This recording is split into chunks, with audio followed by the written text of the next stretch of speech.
Hello viewers, তো আবার নিয়ে চলে এলাম নতুন একটি ভিডিও।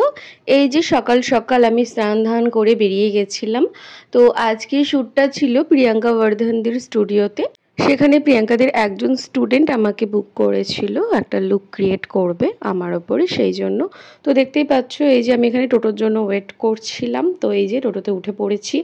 আর টোটোতে উঠলে সবার আগে একটা কথাই মাথাতে আসে যে রোদ আর ধুলো, তোমাকে মুখ ঢেকে চোখ ঢেকে যেতেই হবে।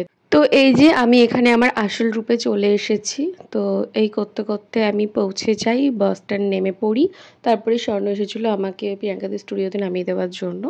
তো এই যে আমি ঢুকে পড়েছি, প্রিয়াঙ্কাদের স্টুডিওর সামনে দাঁড়িয়ে আছি, একটু স্নেহার জন্য ওয়েট করছিলাম। বেচারির আজকে খুব শরীর খারাপ, ও লেট ছিল, যে ওকে দেখে বোঝাই যাচ্ছে ওর কি জ্বর, চোখ মুখ একবারে ঢুকে গেছে, বসে গেছে। তো এরপরে আমরা প্রিয়াঙ্কাদের স্টুডিওতে ঢুকে পড়ি। ঢুকে ঢুকে দেখি স্নেহার মেকআপ আর্টিস্ট চলে এসেছিলো। তো ওর হেয়ার শুরু হয়ে গেছিলো, তো আমাকে একটু ওয়েট করতে হচ্ছিলো। আমার মেকআপ আর্টিস্ট একটু লেট করেছিল আসতে। তো দেখছো আমি এখানে চুপচাপ বসে আছি। তো এরপর আমার মুয়া চলে আসে আর কাজ শুরু করে দেয়।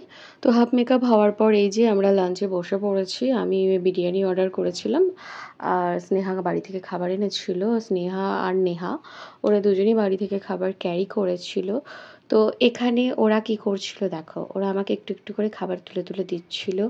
মানে আমার এখানে ফিল হচ্ছিল আমরা স্কুলে এসেছি, আমরা টিফিন শেয়ার করে খাচ্ছি, এরকম একটা ফিল আসছিল। বাট ব্যাপারটা খুব ভালো লাগছিল। এইসব পুরোনো দিনগুলো তো আমরা ফেলে এসেছি, যদি আবার নতুন করে পাওয়া যায় ওটা তখন বোঝা যায় যে সেই লাইফটা ক্রস করে এসে আমরা কতটা আনহ্যাপি। আর স্কুল লাইফ নিয়ে তো কিছু বলারই নেই, প্রত্যেকটা মানুষই সেই স্কুল লাইফটাকে মিস করে, যেটা আমিও করি খুব। তো এই যে কথা বলতে বলতে তোমাদেরকে আমার ফাইনাল লুক দেখিয়ে দিলাম। তো এটা ছিল আমার 11ই জুনের ফাইনাল লুক।